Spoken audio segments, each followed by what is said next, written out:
Hello everyone, welcome to my channel Cam Queen. तो आज का हमारा टॉपिक है हाइब्रिडाइजेशन, जिसमें हम CSIR नेट जून 2011 में आए हुए क्वेश्चन को सॉल्व करने वाले हैं। तो इसमें जाने से पहले हम लोग वेस्पर थ्योरी को देख लेते हैं, क्योंकि इसी से किसी मॉलिक्यूल की एग्जैक्ट शेप को बताते हैं, जिसमें इसके नाम से ही पता चल रहा है, valency shell electron pair repulsion theory. तो इसमें क्या होता है, जो वैलेंसी शेल होती हैं इसमें इलेक्ट्रॉन पेयर जिसमें बॉन्ड पेयर और लोन पेयर दोनों ही इन्वॉल्व होते हैं। तो इनके बीच में रिपल्शन होता है, जिसकी वजह से कोई भी मॉलिक्यूल अपने बॉन्ड्स को कुछ इस तरह से सेट करता है कि इसमें कम से कम रिपल्शन हो, और कम रिपल्शन यानी हाई स्टेबिलिटी।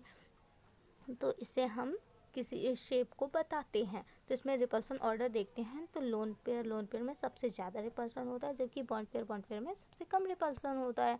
तो अब हम इसके bond angle geometry and bond angle को देख लेते हैं, हाइब्रिडाइजेशन को देख लेते हैं।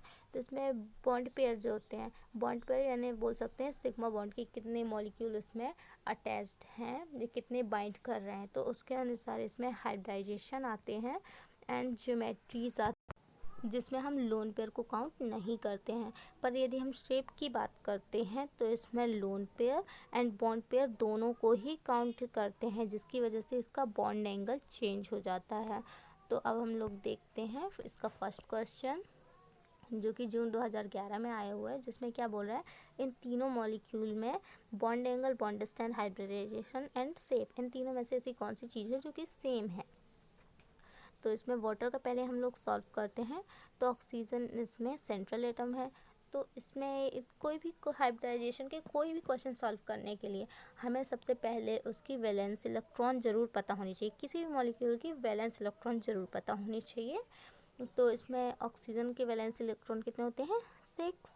तो यहाँ पर हमने 6 कर दिए एंड 2 हाइड्रोजन अटैच्ड हैं, ये मोनोवैलेंट होते हैं हाइड्रोजन। तो 2 हाइड्रोजन एंड 2 लोन पेयर बच जाएंगे। तो अब हम लोग हाइब्रिडाइजेशन का फॉर्मूला देखते हैं। तो इसमें हाइब्रिडाइजेशन का फॉर्मूला क्या होता है, bond pair plus lone pair. तो इसमें बॉन्ड पेयर कितने हैं, जितने बॉन्ड फॉर्म करते हैं इसे कहते हैं बॉन्ड पेयर, एंड इसे कहते हैं हम लोन पेयर, जितने बच जाते हैं। तो यहाँ पर कितने आ जाएंगे, 2 + 2 4। तो हम लोगों ने प्रीवियस स्लाइड में देख लिया है कि sp3 हाइब्रिडाइज होता है। तो हाइब्रिडाइज तो इसमें टेट्राहेड्रल ज्योमेट्री आएगी। बट यदि हम इसकी शेप की बात करें तो इसकी शेप क्या हो जाएगी, वी। यदि हम लोग देखें तो ये वी यानी इस तरफ से बना है, यानी ये वी बना है। और या फिर इसे हम बेंट भी कह सकते हैं। और यदि हम बॉन्ड एंगल की बात करते हैं तो बॉन्ड एंगल कितना होता है, 104। क्यों, क्योंकि यहाँ पर 2 लोन पेयर इन्वॉल्व है। हम लोग जानते हैं कि लोन पेयर यदि बढ़ते हैं तो बॉन्ड एंगल है वो कम हो जाता है। तो यहाँ पर 2 लोन पेयर, जिसकी वजह से टेट्राहेड्रल में, सिंपल टेट्राहेड्रल में 109 होता है। बट यदि हम लोग बात करते हैं इसमें 2 लोन पेयर है वाटर की, तो इसमें कम हो जाता है। तो अब हम लोग दूसरा क्वेश्चन सॉल्व करते हैं, जिसमें NH3, जिसमें कितना होता है, नाइट्रोजन का सेंट्रल एटम में कितने वैलेंस इलेक्ट्रॉन 5 होंगे एंड 3 हाइड्रोजन के साथ बाइंड करेगा, तो 1 लोन पेयर बच जाएगा, यानी 3 + 1 4। तो यहाँ पर भी sp3 हाइब्रिडाइज होगा, sp3 हाइब्रिडाइज होगा। तो यहाँ पर क्या आ जाएगा, टेट्राहेड्रल। बट यदि हम इसकी शेप की बात करते हैं तो शेप में क्या आ जाएगा, इस तरह इसके बॉन्ड फॉर्म होंगे और इस तरह इसका लोन पेयर आ जाएगा। क्यों, क्योंकि यहाँ पर अगर आप बोलो कि मैंने इन तीनों को इस तरफ क्यों बनाया है, ऐसे या ऐसे भी बना सकती थी, बट ऐसा नहीं है, क्योंकि हम लोग जानते हैं, पहले से ही हम लोग देख चुके हैं कि लोन पेयर, बॉन्ड पेयर, इनमें रिपल्शन होता है, जिसकी वजह से नीचे की तरफ इसे पुश करता है, और नीचे की तरफ पुश करेगा तो ये नीचे की तरफ हो जाएगा। और बॉन्ड पेयर में कम से कम रिपल्शन होता है, तो इस तरफ सेट हो जाएंगे। अब इसकी बॉन्ड एंगल की बात करते हैं, तो बॉन्ड एंगल इसका कितना होता है, 107। क्यों, क्योंकि यहाँ पर 1 ही लोन पेयर है जो कि अटैच है, जबकि वाटर में इससे भी कम था, क्योंकि उसमें 2 लोन पेयर इन्वॉल्व थे। तो अब हम लोग इसका थर्ड देख लेते हैं, CH4। CH4 में कार्बन सेंट्रल एटम जिसमें 4 हो जाएंगे। तो यहाँ पे हाइड्रोजन चारों में वो हो जाएंगे, तो यहाँ पे आ जाएगा 4 0 यानी 4 यानी sp3 हाइब्रिडाइज होगा और इसका टेट्राहेड्रल ही होगा ज्योमेट्री। क्यों? क्योंकि यहाँ पर कोई भी लोन पेयर इन्वॉल्व नहीं है, तो इसका बॉन्ड एंगल भी 109 हो जाएगा। तो इसका आंसर देख लेते हैं। हाइब्रिडाइजेशन इसका राइट आंसर है, क्योंकि इसमें तीनों में ही sp3 है, जबकि बॉन्ड एंगल एंड शेप सबकी चेंज है। अब इसकी बॉन्ड लेंथ की भी बात कर लेते हैं। तो कार्बन हाइड्रोजन की सबसे ज़्यादा बॉन्ड लेंथ होगी, क्योंकि ऑक्सीजन और नाइट्रोजन इलेक्ट्रोनेगेटिव ज़्यादा होते हैं, जिसकी वजह से हाइड्रोजन को स्ट्रांगली बाइंड करे रहेंगे, तो इनकी बॉन्ड लेंथ कम हो जाएगी। जबकि कार्बन कम इलेक्ट्रोनेगेटिव होता है, तो ये हाइड्रोजन को इतनी स्ट्रांगली बाइंड नहीं करेगा, तो इसकी जो बॉन्ड लेंथ है वो थोड़ा ज़्यादा ही होगी। तो 3 इसका राइट आंसर होगा।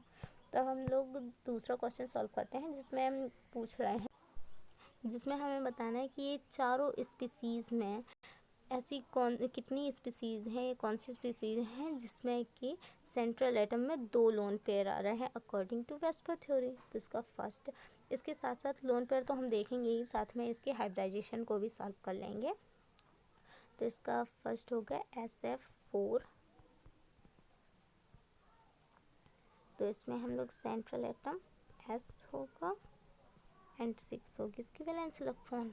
तो F बाइंड करेगा, 4 बाइंड होंगे, बॉन्ड पेयर बनेंगे। तो यहाँ पर कितने आएंगे? 4 + 1 5 यानी sp3d। तो यानी लोन पेयर इसमें कितने बचे हैं? 1। तो यहाँ पर कितना आ जाएगा? 1। अब हम लोग दूसरा देख लेते हैं, BF4-। तो यहाँ पर B हो जाएगा, बोरॉन हो जाएगा सेंट्रल एटम। इसमें कितनी वैलेंसी होती है? 3, बट एक निगेटिव चार्ज भी है, तो यहाँ पर एक चार्ज के साथ बाइंड करेगा और ये 4 हो जाएंगे फ्लोरीन, 3 हो जाएंगे फ्लोरीन।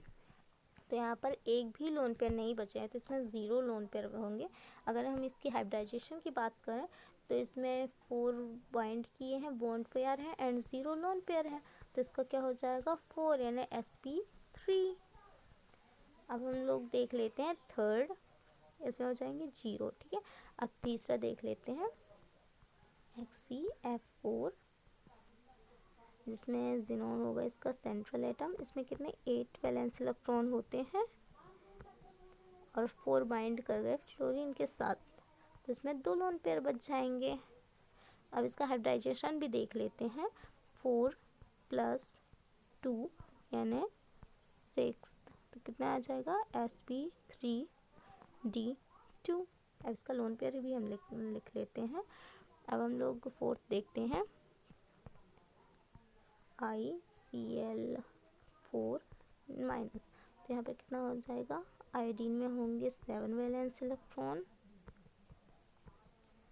बट एक ही क्लोरीन के साथ बाइंड हो जाएगा, ओके। तो यहाँ पर हम लोग क्लोरीन के साथ बाइंड करेंगे, ये हो जाएंगे 7 और 1 2 3 एंड 4। तो लोन पेयर कितने बचेंगे? 1 एंड 2, 2 लोन पेयर बचेंगे। और ये क्लोरीन है, क्लोरीन के साथ बाइंड किया है, तो यहाँ पर कितना आ जाएगा? इसका अब हाइब्रिडाइजेशन देख लेते हैं। तो इसमें 2 लोन पेयर हो जाएंगे। हाइब्रिडाइजेशन देखते हैं, तो बॉन्ड पेयर कितने हो जाएंगे? 4 + 2 लोन पेयर। तो यहाँ पर कितना आ जाएगा?